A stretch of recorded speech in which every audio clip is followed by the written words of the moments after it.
Hey everyone, what's up? How you doing? So welcome to day 3 of the Locked In Lives. I hope you guys are doing well today.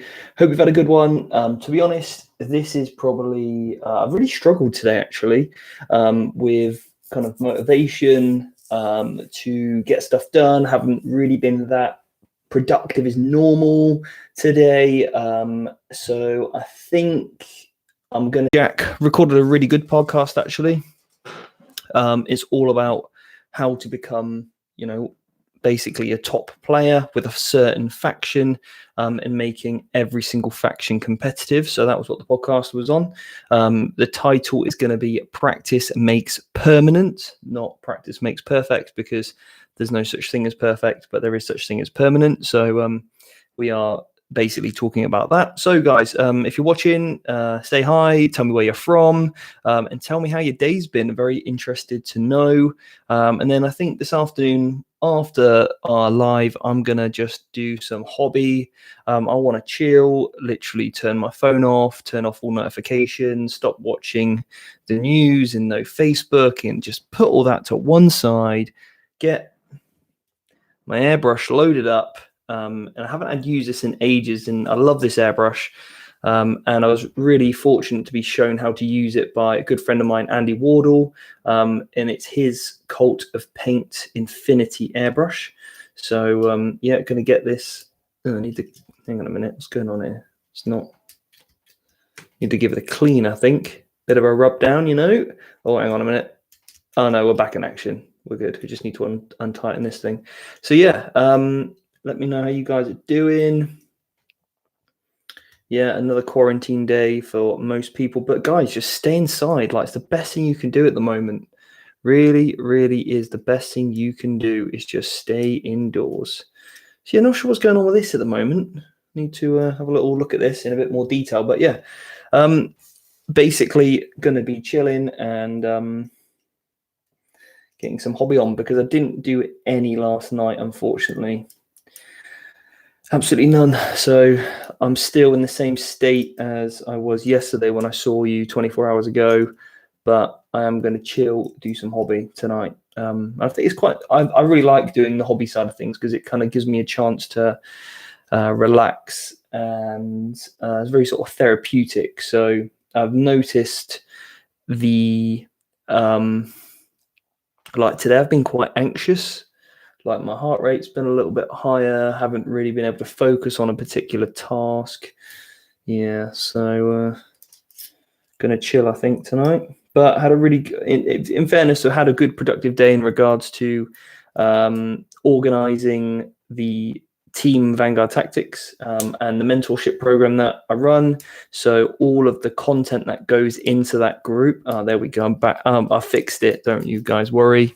So myself and Brian and many others who I've brought on board to help me with that means that every single day of the week in our Vanguard Tactics community page, which is just for students on the mentorship, we've got something different going on every single day, whether it's a tactical lesson.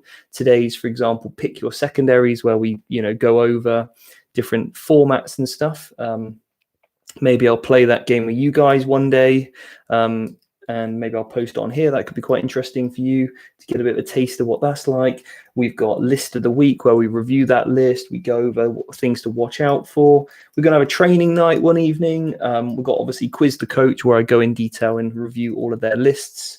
We've got some hobby tips, and then with some live hobby videos going on from some of the pro painters that we've got in the community. So that'll be good. And then we've got a special feature on a Saturday, which is Joe's comedy lists. Joe has an awful habit of messaging me, "Oh, Steve, what do you think of this list?" And I'm like, "No, Joe, it's dreadful." So I'm now giving him place to do that, so he doesn't have to message me those anymore. So yeah, we've got 6 days a week of content going to be in that mentorship group, and all the guys that are going to be called the Vanguard Tacticians, which is like you've obviously got the head coaches, and then under that, you've got the Vanguard Tacticians. And these are guys that have graduated from our course, from the mentorship program, and they'll be leading the way in terms of helping and mentoring other students coming through the mentorship. So, yeah. Anyway, guys, yeah, chuck your questions in the chat and let me know how you got on today, who's been painting what. I also want to know where you're all from as well. So I'm currently here in Wiltshire, which is a kind of, I suppose, the closest place most people know is Stonehenge. That is about 20-minute drive from here, so pretty close. Yeah, 20 or 30-minute drive away is Stonehenge. So kind of live in the rural countryside. Andrew says he lives in Ohio.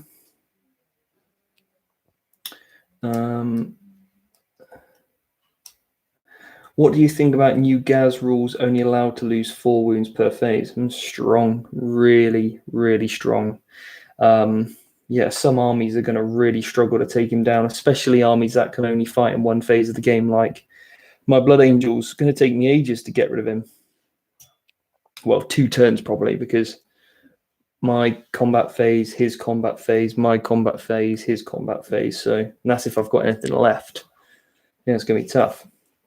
Oslo in Norway.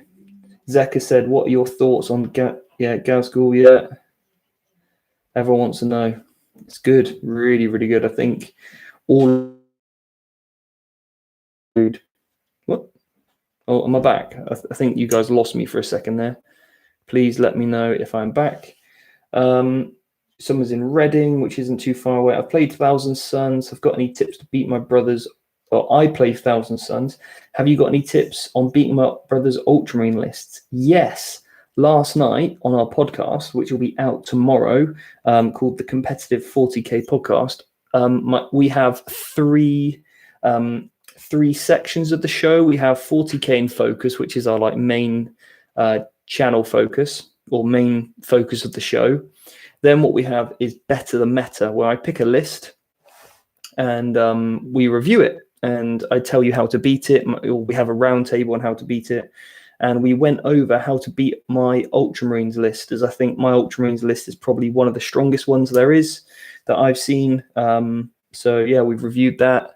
And that will be over on the blog page, which is, if you want to find any of the show notes, any of the lists that we ever talk about, you just need to head over to www.vanguardtactics.com/blog/EP.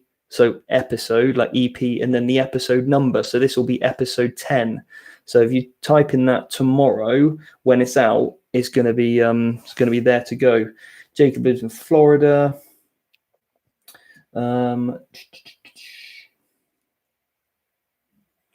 Hey Steve, awesome content from Germany. Thank you very much. Appreciate that.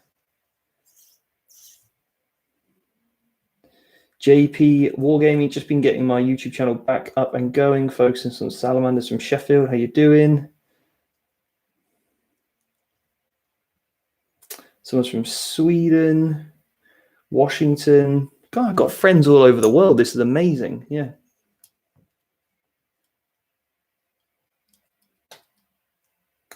I mean, yeah, there are different phases. Like, the thing is, you're going to really struggle to take 4 wounds off old Gazgul with Angelus bolt guns, because he's just going to be protected. Like, there's going to be like 30 orcs in front of him, so you ain't shooting him.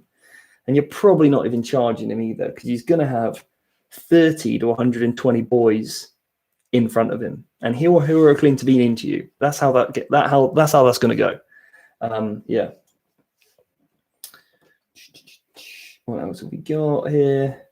Joaquin's from Vegas, Hungary, California, Canada. How do you see Drakari in the current meta? Well, we've actually done a recent Drakari battle report. So it's myself versus Joe. Joe is running Drakari.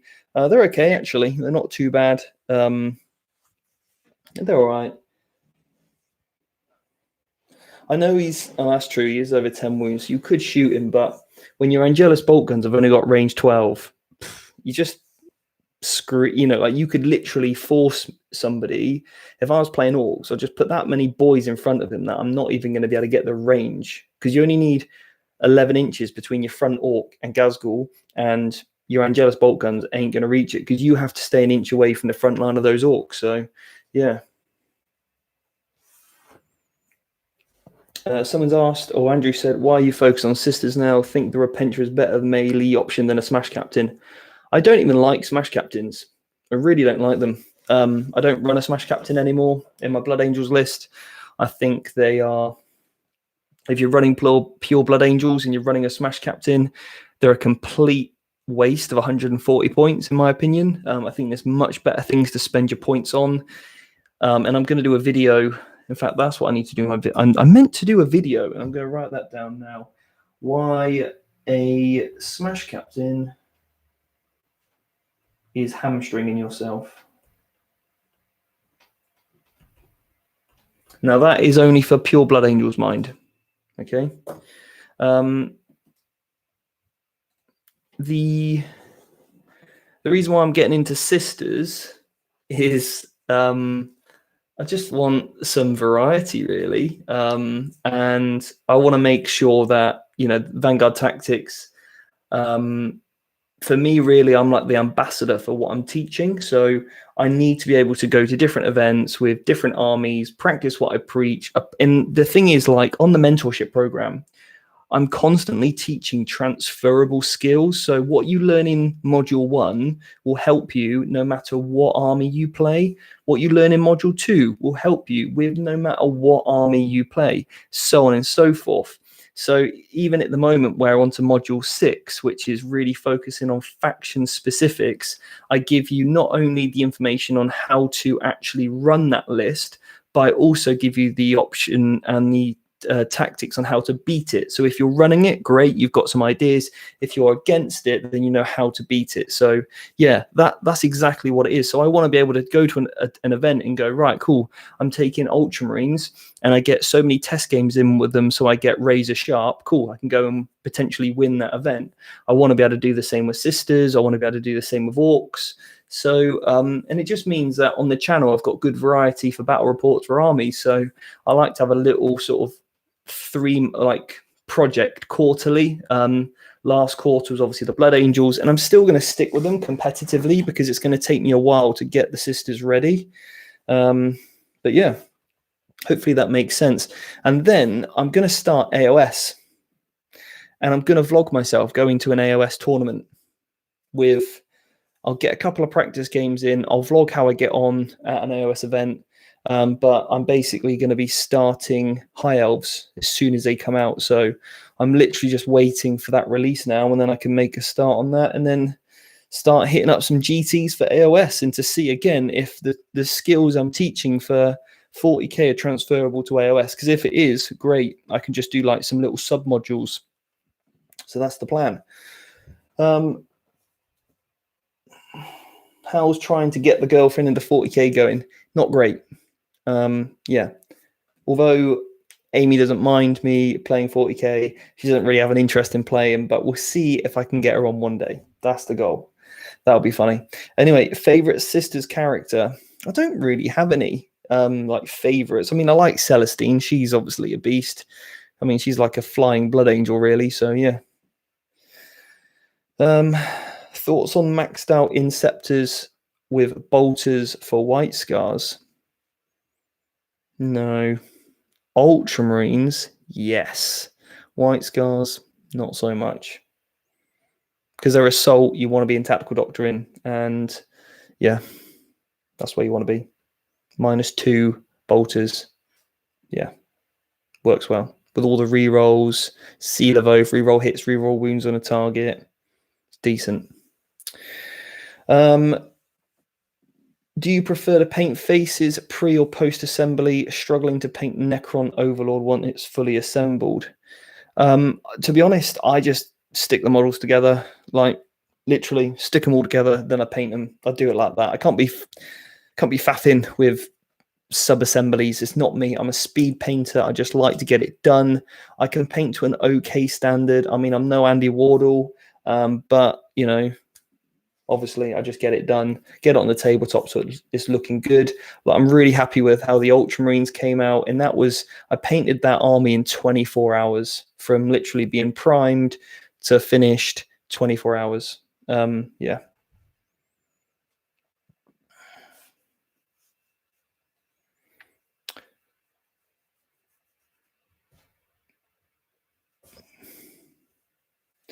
Want to transport my armies with magnets. Do you know a guide for magnet side for beneath the base? I don't know. I really don't know. I've never tried that. Brian, if you're in the chat, could you? I know Brian's used some magnetic trays from a company called,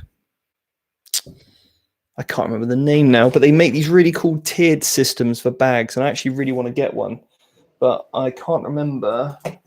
I met them at the LVO, and I can't remember their name, unfortunately, right now off the top of my head. But yeah, I'd love to get a bag off those guys at some point in the future because I think they're very good.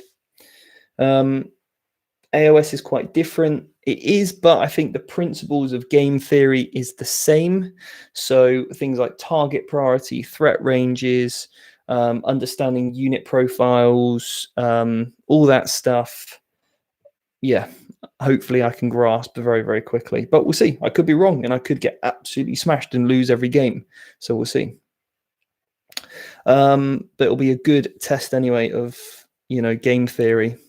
What are your thoughts on the new Space Wolf rules? Well, nothing really is incredible, but I think they would have actually been too strong. I think just giving them doctrines is enough with a few of the basic stratagems like transhuman physiology, +2 to charge, 6-inch consolidation is probably enough to make, some Space Wolf builds really, really strong. So, yeah.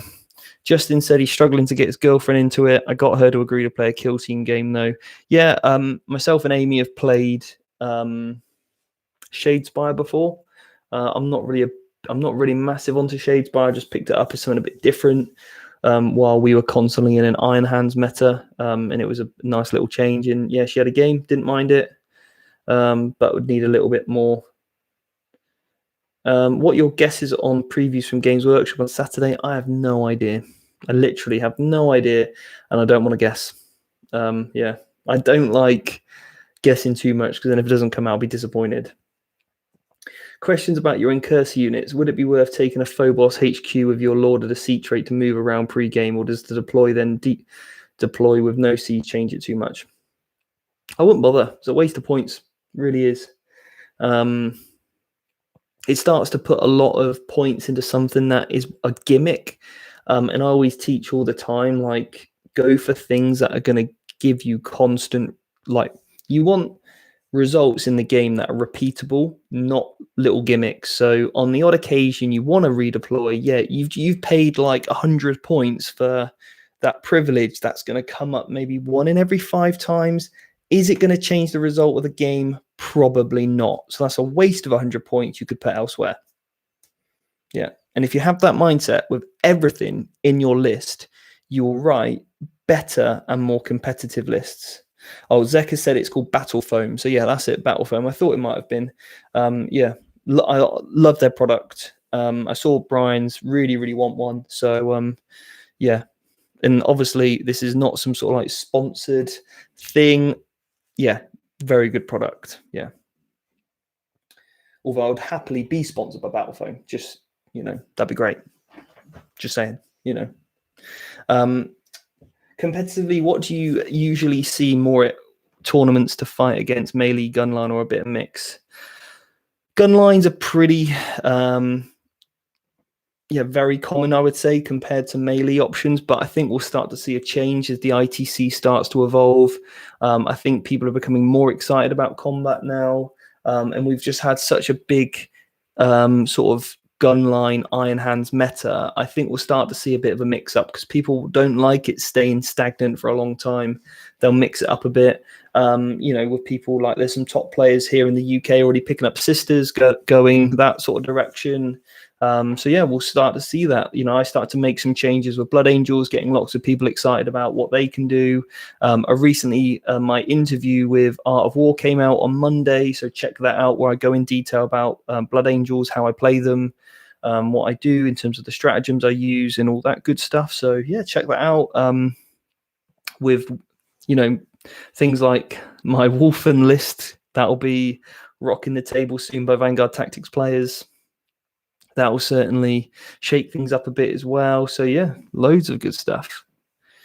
White Scars and Scepters can charge flying units and move, block them, and use and use them for cover, fallback, shoot, and charge again. Shelters your army from Tau shooting, Eldar shooting. It does, but I don't really think like they can charge a flyer, but they're not going to kill it.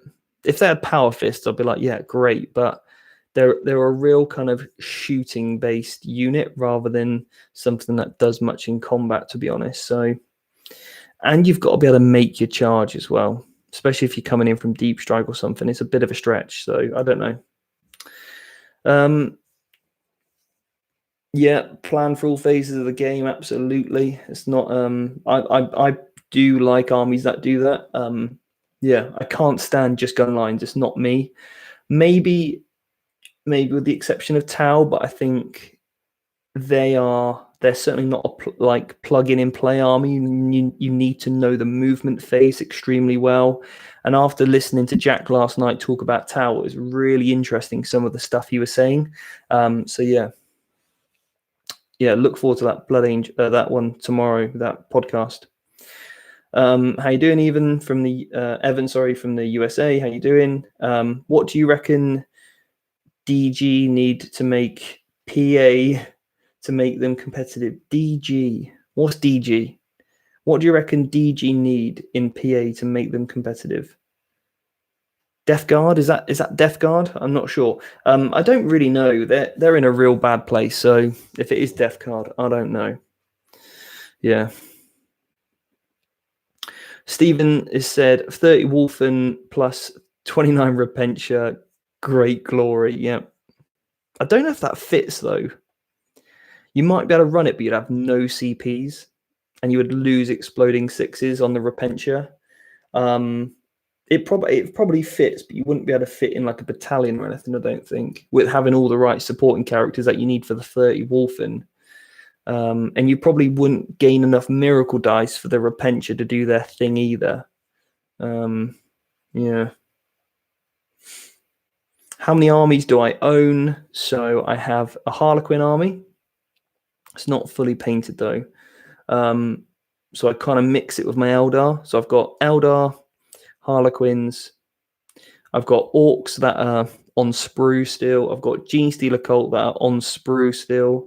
And I've just got bags and bags of Genestealer Cults that I haven't done anything with yet.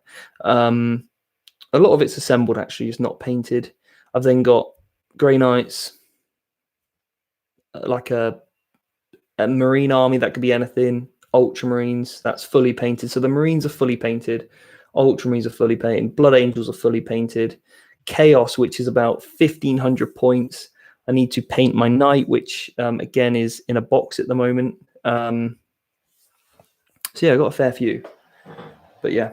And then Sisters, obviously, which I need to paint. So I'm just so behind on my hobby, on the hobby aspect, because I just haven't had time with making videos, podcasting, doing loads of different stuff, providing good content for the guys on the mentorship program. And that's where my real focus is at the moment. So yeah, I'll try and bring that up though. What's your opinion on drop pods for Blood Angels?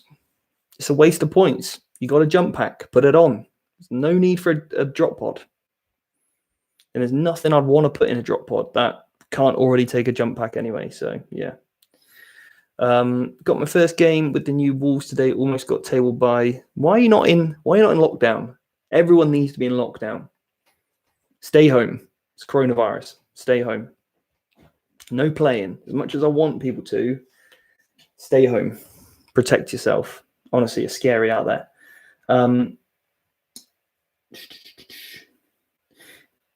Hey man, fellow lockdowny here. What's your opinion on Ultramarines? Yeah, absolutely. Like Ultramarines, I think are really, really good, really strong. Yeah, really, really good place, to be honest. Yeah, Ultramarines are certainly in a very good position. They've got so many little tricks. And again, I talk about that on tomorrow's podcast, but they're able to put units in the tactical doctrine from a warlord trait and a stratagem, which is quite unique to them. They're really tactical. You can redeploy units. They've got the most incredible Overwatch ability. So yeah. Oh, and Tabletop Simulator. Right. Okay. Yeah. I'm with you. What about drop podding dreads? No. Just no. There's not a dreadnought I'd even want to take in the Blood Angel book. Even the Libby Dread, I wouldn't even take him. Still, I mean, he's the best option because he can obviously fly. If your Blood Angel army has not got the fly keyword, it's no point in taking it. And you don't need a drop pot. You don't need a dreadnought. Yeah. Just to take more Thunderhammers on Death Company.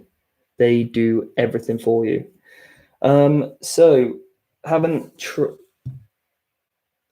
question. A Primaris body with a Deathwatch veteran head and a veteran weapon and the scanner from a Deathwatch backpack. You sure I can't use these kind of models in competitive? No, you can. You definitely, like, there's nothing stopping you modeling true scale Primaris like Marines. Okay, so using Primaris size models as regular veterans, there's nothing wrong with that.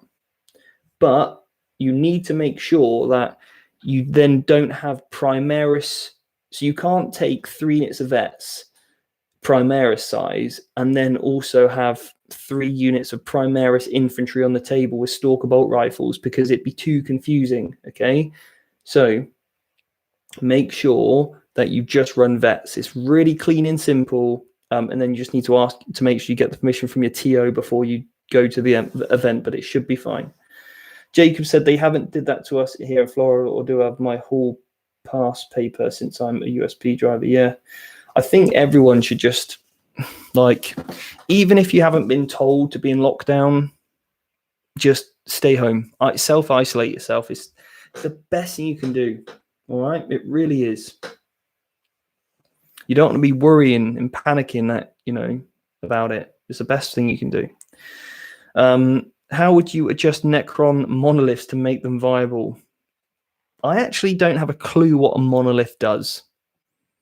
I haven't seen one in a long, long time. So my opinion on monoliths would be literally if I just made it up. So yeah, I haven't looked at the Necron book in a while. I certainly haven't looked at I don't think I've ever looked at the monolith profile to know what they can even do. But if it doesn't have an invulnerable save, maybe that would be a start for it. And maybe obviously a points reduction. But yeah. How would you... I've noticed problems with chaplains and their litanies if coming in from reservists, Blood Angels. It's getting annoying. I'm not sure what you mean. I've noticed problems with chaplains and either litanies if coming in from reserve. Yes, you can't use litanies in the turn you arrive from reserve. So top tip here from me is start them on the board. All of my characters start on the board. Right, hang on a minute. I need to plug this camera in. Okay, I've lost my lead. There's my lead.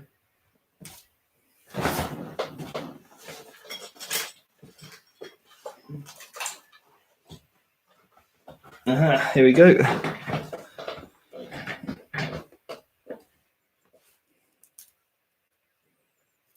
What is your preferred way to get the sisters Repentia up the field? Just start them on the foot. Just put them on the table, run them up there. That's literally the best thing you can do. Use terrain. Joe and Jack yesterday is I have no problems making combat with my Repentia against what have I played against recently. I've played against Dark Eldar, I've played against Necrons, I've played against all sorts of armies, and I'm making combat with 9 Repentia every single time. Like, they're reliable. You just got to really know kind of what you're doing with them. So yeah, you could run rhinos, but yeah, I would just use terrain, use cover really well, and all that good stuff. So anyway, have I tested going up the field against Imperial Fist Marine spam yet? No, I haven't. But if I was to play them, I would still play the exact same way. There's no need to change things. You're literally just using cover appropriately. And the thing is, if you position your units in the right place, your opponent is forced to move because you claim the board. If you're playing in some sort of weird mission that isn't about board control, if it's just about killing, then yeah, you're going to lose that game. or if you're playing some sort of non-competitive game in some sort of like narrative thing where they've got to defend the table and they're in a barricade or something like that, yeah, of course, like you're running into fire, but you don't even need to charge to be an effective unit. The threat of the charge can often be worse than actually the sort of charge itself. So yeah, that's how you need to play that game. You Chop Juicer said you listen to The Art of War. Thank you very much. Appreciate it.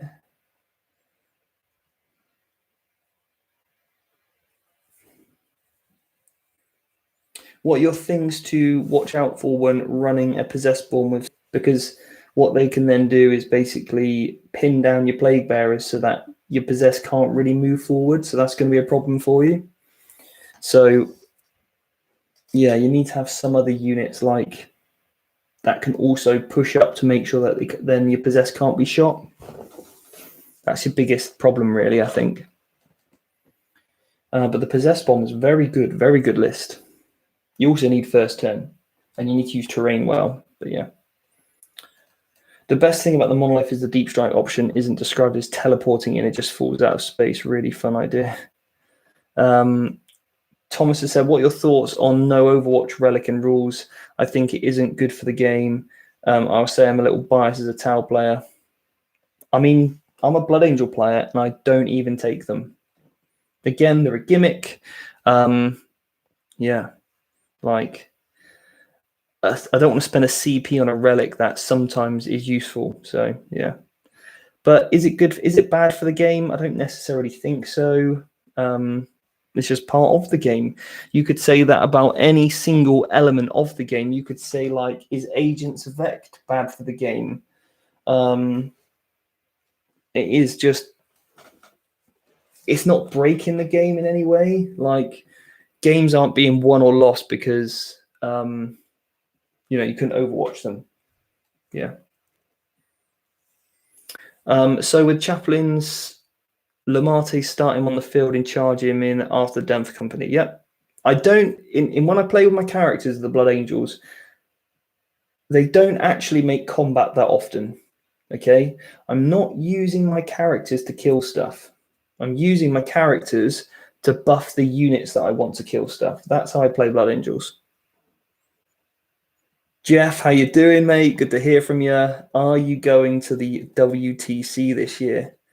Also, thoughts on doing these daily updates without a shirt? Well, I mean, I can easily do that for you, Jeff. Well,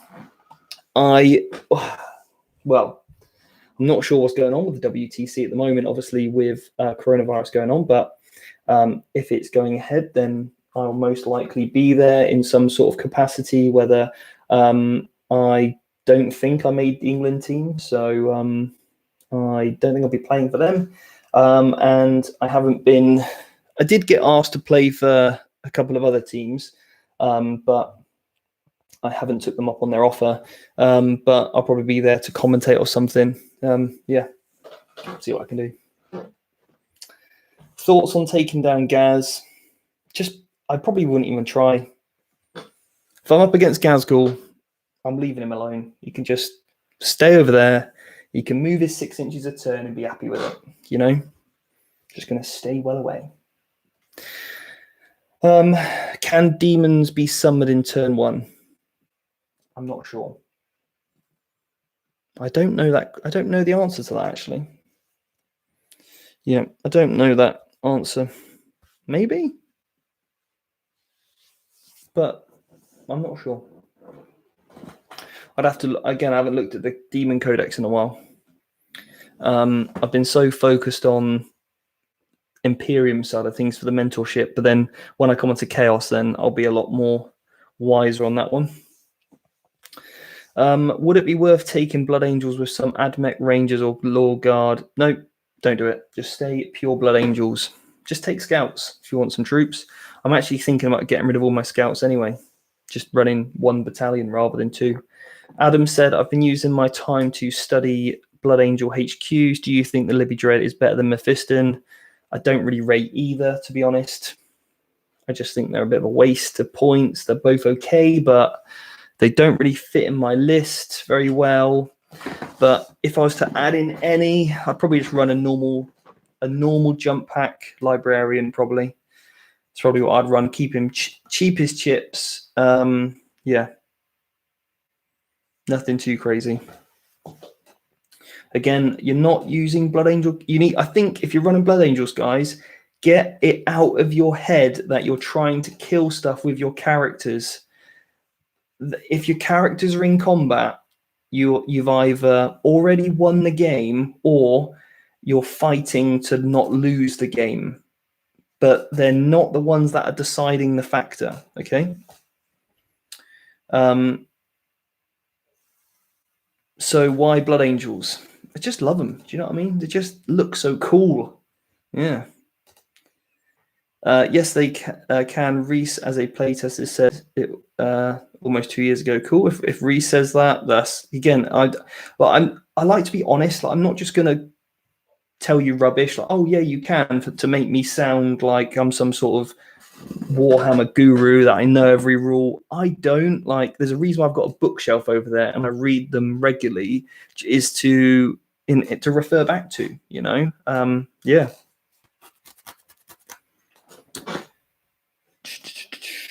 Cheers for the tips. I've only just started collecting Blood Angel and just found your channel. Peace from Australia. I'm on lockdown too. How do you make Blood Angel Terminators feasible?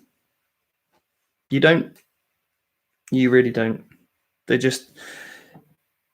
You're a Blood Angel, put a jump pack on, okay? Just put a jump pack on and be happy with it.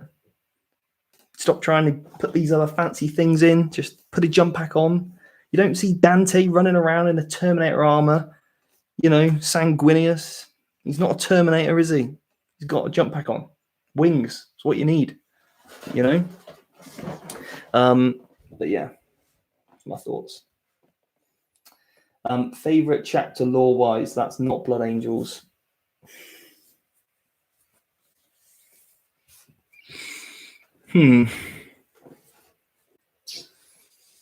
Probably the... I haven't actually read that many books that aren't Blood Angels or Ultramarines.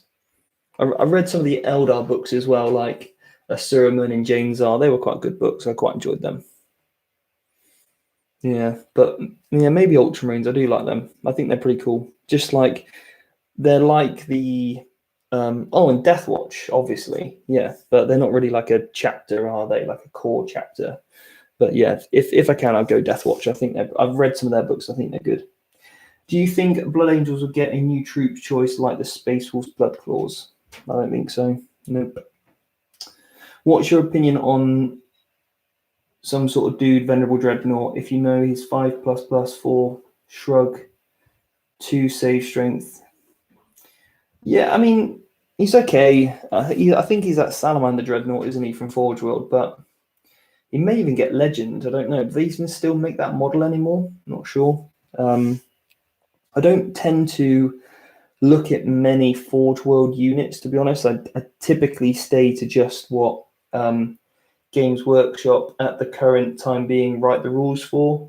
Yeah, I like the Forge World models, don't get me wrong, but I don't really use their rules so much. Yeah. But again, it's all right if he's a Dreadnought and he can't be targeted. If he's under 10 wounds, he's probably a goer. Chuck him in. Because I think Salamanders are just loads of aggressors and assault sensors, a pretty decent list. Chuck him in, then yeah, nice little cheeky option. I made a Salamanders list for Joe actually not too long ago, and yeah, we had, I think, a couple of Chaplain Dreads in, so you could literally swap one of those out and put him in instead. That would be a good shout potentially. I just don't know how many. Depends how many points he is though as well. If you're not playing ITC rules, how would you load out a Blood Angel list? Exactly the same. It wouldn't change at all. If I went to a Games Workshop like GT Heat and we were just playing Eternal War, I'd run the exact same list because I'm just razor sharp with it. I'm not gonna. It doesn't need to change in any way. If I played Maelstrom, wouldn't need to change in any way. I've got great mobility. I can get to any objective I need to. I've got good board presence. I've got loads of troop options. I've got good threat. Yeah, wouldn't change it at all. 325 points. No, he ain't making the list for that. It's just that's like a knight. He's not making the list. Maybe I just use the model as a chaplain dread, but when you compare him to like a chaplain dread at 175, there's no point in having 325 points sat in one place that's only moving 6 inches, who ain't doing much for you all game. So yeah, he's not exactly going to kill that much. He can only kill one thing a turn, and that's actually when he even gets there, and that'll be like till turn 4 anyway, or turn 3. So yeah, it's really not worth it. So you're basically spending, let's say you get him in combat for 3 turns, he has to kill at least 100 points every single turn to even be useful as just in a kill scenario. Yeah. What are your best Blood Angel buff making synergies? So my list is actually below. Okay. You can check that out, and I've even got a cheat sheet you can download. But Lamar, no more, no less. Right, guys. Anyway, I'm going to call that a day because I'm quite tired today, and I want to chill, I want to do some hobby. But guys, hope you've enjoyed this as well. Really, really do. And I'll be back tomorrow with another live. So yeah, love to see you guys back tomorrow with more questions about 40K. It's always a pleasure to speak to you guys. Yeah, and yeah, stay safe out there. Sanitize your hands, guys, all right? Got mine here. Got your hand sanitizer. And stay safe, please, because yeah. And remember, if you need any help and you need to talk to somebody, reach out to somebody, okay? Do not suffer in silence. It's not cool. I know we're isolated, but you know, make sure you've got people you can talk to or communities. Again, that's why I've got the Vanguard Tactics community. It's because I'm all about bringing people together, okay? Like people that are like-minded, that want help, that want to reach out, which is why I'm putting such a big effort into planning all of the content for the Vanguard Tactics community. So every single day there is great content that you can engage with. We're also going to bring that a Discord channel for everyone on the Vanguard Tactics mentorship soon. So there's loads of cool stuff. And then tomorrow I'm doing something called Quiz the Coach, and it's a little bit like this, but instead what I do is I get all the guys to post their lists. So literally what lists they're running at the moment, and I go through and critique them. With options, things they should do differently, just to make them a little bit stronger, just so that they've got that peace of mind to know that they've got a good list. So yeah, that's going to be coming out tomorrow on the community page.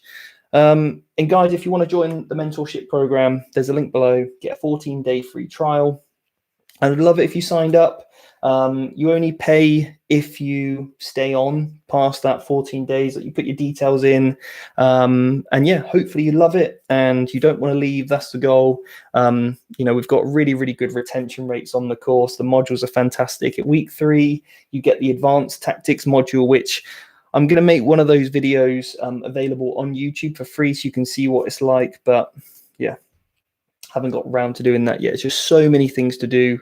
Obviously that focus of mine is that mentorship program and the content I put out on there. All right, guys. Anyway, take care, and I will see you tomorrow at 6 o'clock.